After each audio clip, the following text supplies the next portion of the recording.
Arthur, an old guy, lived in a secluded area of the countryside, tucked away between rolling hills and thick trees. He was an isolated man who had retreated into his former farm to live a solitary existence. His family had owned the homestead for many generations. It was a worn, creaking building that appeared to have absorbed the tales and mysteries of bygone eras. Jasper, Arthur's devoted dog, was his only friend when he resided there. Jasper was an elderly border collie, with gray flecks showing through his once sleek coat. Jasper had a strong, unbreakable tie with Arthur, and remained devoted to him despite their advanced age. Far from the bustle of the contemporary world, the farmhouse was a sanctuary of peace and isolation. Arthur had made this his life's choice, choosing the solitude of the woods and the sound of rustling leaves above the bustling of the city. Even while the farmstead seemed peaceful, it had mysteries of its own that had been passed down through the years. One evening, as Arthur sipped his tea and daydreamed while sitting by the roaring fireplace, he began to feel uneasy. He couldn't quite escape the feeling that something had changed in the atmosphere. Jasper appeared tense as well, with his ears pricked and his eyes focused on the entrance that opened into the dimly lit hallway. Arthur brushed it off as a figment of his imagination and a byproduct of an old mind. He usually maintained the cellar door tightly secured, but when he got up to look around, he saw that it was now slightly ajar. His spine tingled as he walked over to the door. Arthur seldom went into the cellar, which was a place of gloom and spider webs on the property. It was as though something lurked in the shadows, watching and waiting, and he had always sensed an unsettling presence there. The stillness was broken by Jasper's growl, and Arthur felt a knot of anxiety tighten in his breast. The old hound was staring at the open basement door with his teeth bared and his hackles rising. Mustering up his bravery, Arthur walked down into the cellar, the damp stone walls cast in a sinister shadow by the lantern's wavering light. He experienced an odd feeling, as though some force was pulling him more into the shadows. Something that chilled his blood shot through the low light, a trail of footsteps extending from the cellar's depths, as though someone, or something, had just stepped out. The footsteps were muddy and moist, giving the impression that the invader had emerged from a secret underground source.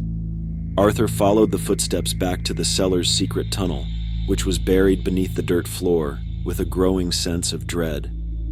A tunnel went to the center of the earth, a location where long-forgotten mysteries were hidden. Arthur couldn't help but wonder what ancient horrors may be hidden there, and what evil force had roused from its sleep as he peered into the tunnel's blackness. The seclusion of his remote homestead was about to be destroyed by forces he could not comprehend, marking the beginning of the first chapter of his terrifying odyssey. Arthur's mind was in a state of unease after he found the tunnel in his basement. There was a palpable air of dread that had fallen over the farm, and he couldn't deny it. The mystery of the tunnel and the tracks that appeared to go into the unknown kept him up that night. Normally a sound sleeper at the foot of his bed, Jasper was agitated this time. The elderly canine wandered restlessly from room to room, his ears perking at every sound, and his eyes locked on the closed bedroom door. Since Arthur couldn't fall asleep, he decided to satisfy his curiosity by revisiting the tunnel. His heart thumping, he took a light and went down into the cellar. The tunnel went well below ground, its walls wet and laced with twisted roots. As he walked, the temperature dropped and the shadows got closer. He had a persistent sense that he was being pursued by unseen eyes. As he continued down the tunnel, he eventually came across a room, a cavern beneath the ground that appeared to have been preserved through the ages. An old, worn stone shrine, covered with cryptic markings and runes, stood at its heart. The room reeked of oppression, and the walls appeared to mutter something Arthur couldn't understand. As though the cavern itself housed the memories of generations, he could feel the weight of history pushing down on him. A lone, worn diary written by his great-grandfather Elias, the last of his family to explore the tunnel, sat on the altar. As a man of few words, Elias's notebook is full of oblique allusions to the darkness below and the voices in the night.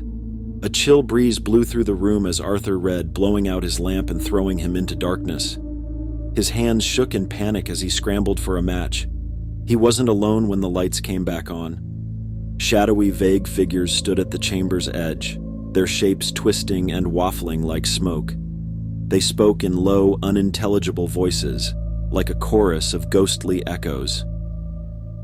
After following Arthur into the tunnel, Jasper raised his hackles in a defiant display of aggression and began barking and growling at the ghostly figures. Despite the dog's presence, the figures focused completely on Arthur. An increasing feeling of dread crept over Arthur as he understood that he had unleashed a dark and evil energy that had been dormant beneath the soil for eons. It was becoming darker and the nighttime sounds were getting louder. Arthur, in his haste to get away, took a step backward and accidentally knocked down the stone altar. There was a shuddering in the room and a wail of pain from the ghosts as they were dragged back into the shadows. With the altar in ruins, Arthur and Jasper ran out of the room and down the tunnel. The earth trembled again as they stepped out of the cellar, and the tunnel collapsed, cutting off access to the old chamber and its terrible inhabitant. Arthur, panting heavily, finally understood that he had fled the shadows that had plagued his family for generations. The second part of his terrifying adventure was over, but the voices in the night would continue to torment him, serving as a constant reminder of the evil that lay underneath the farmhouse. After what happened in the secret tunnel, Arthur was shocked and plagued by persistent fears. By blocking off the tunnel and securing the chamber under the home's cellar, he hoped to finally rid his family of the evil that had afflicted them for centuries. The voices of the past, however, would not be stilled. Every night, Arthur had recurring dreams of being trapped in the crypt. In his nightmares, he was able to sense the claustrophobic conditions of the old cavern and hear the ghostly voices of its inhabitants. It was as if the evil entity had discovered a method to penetrate his consciousness and drag him back into the depths of the underworld. Even Jasper appeared shaken by whatever was in the air. Once full of life and energy, the devoted dog's continual state of vigilance has dimmed his barking and growling in the face of imagined dangers. Arthur, at a loss for what to do, looked to Elias's notebook for insight. He started decoding the obscure writings, looking for hints about the nature of the evil power and how to permanently get rid of it. Elias described a long-forgotten ceremony, one that sealed the underworld for future generations. The process included drawing complex symbols and performing incantations to keep the evil at bay. Arthur was resolved to master the ritual, seeing it as the only way out of the nightmare that had become his existence. In order to find the information and symbols he required to finish the ceremony, he searched through the library's collection of old books. As he dug more into his studies, he found out that there were potential dangers associated with the ceremony.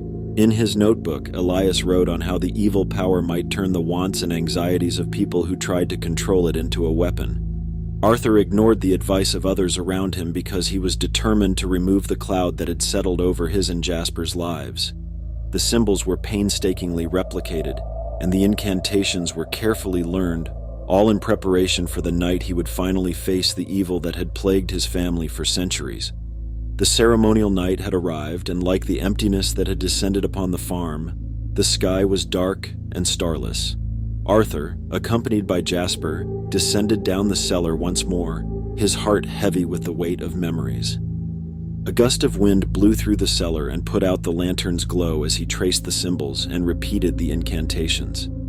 The night began to shut in on them, as the malignant force made its presence felt.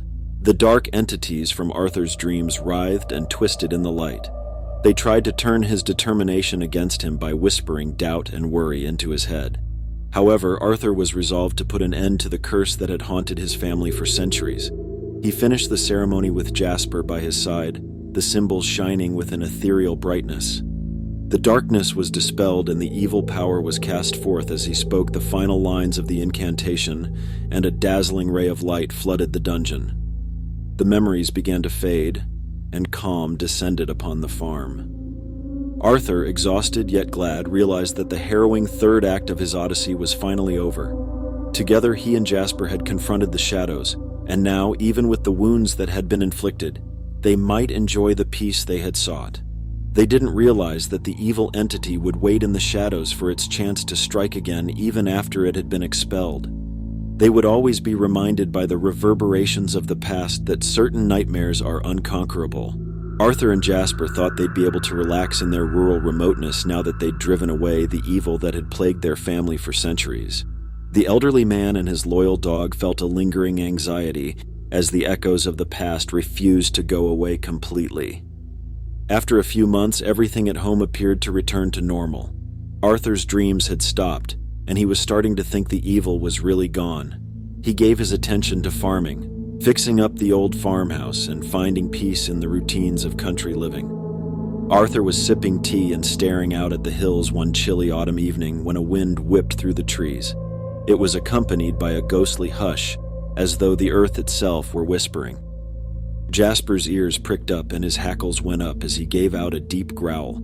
The ancient dog's keen sense of smell and intuition told him that something was wrong. Uncertainty grew more intense as time went on. Odd things started to happen. Things started moving on their own, and shadowy entities emerged at the edges of Arthur's vision, only to vanish as he got close to them. It was as if the evil energy, which had been exiled but not eradicated, was making a desperate bid to re-enter their lives. Arthur realized he couldn't deny the evidence any longer.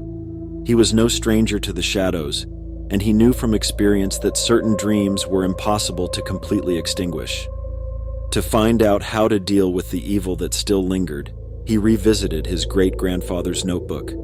A climactic confrontation, a battle of wills that would decide the homestead's fate, was hinted at throughout Elias's enigmatic diary writings. The text alluded to a secret room in the cellar as the origin of the evil energy and the last resting place for it. Arthur, accompanied by Jasper, descended down the cellar once more, this time to face the shadows that had plagued his ancestors for years. He uncovered a previously unknown route by following the symbols and hints given by Elias. The tunnel led to a dark underground room with an odd bluish glow. In the middle of it was another stone altar, much like the one in the secret room. Arthur understood that the evil energy, the core of the despair that had haunted his family, had originated at this shrine. There was a cacophony of voices trying to break his will as he made his way toward the altar, but he was undeterred. Jasper snarled and growled, remaining steadfastly at his side. Arthur faced the last showdown with a sorrowful heart. With a steely resolve, he traced the symbols and chanted the incantations. There was a rumbling in the room, and the evil presence made itself known once more in the form of shadowy beings that encircled him. However, Arthur had company. Having Jasper there gave me confidence and assurance. The elderly canine growled boldly, his faithfulness protecting him from harm. The room burst in dazzling brightness as the conflict reached its zenith, pushing back the evil power. The voices of the shadows moaned and shouted, eventually disappearing. When the brightness faded, Arthur knew the evil power had been vanquished and would never again threaten his land. Now that the past had been buried, the elderly man and his loyal dog could live their lives in peace. As they emerged from the underground cavern, though, Arthur couldn't help but worry if the darkness had been permanently extinguished or if it simply lay dormant, waiting for its chance to strike again. The final chapter of his terrifying journey was over, but its echoes would remain in the recesses of his consciousness as a sobering reminder that some wars are never fully won.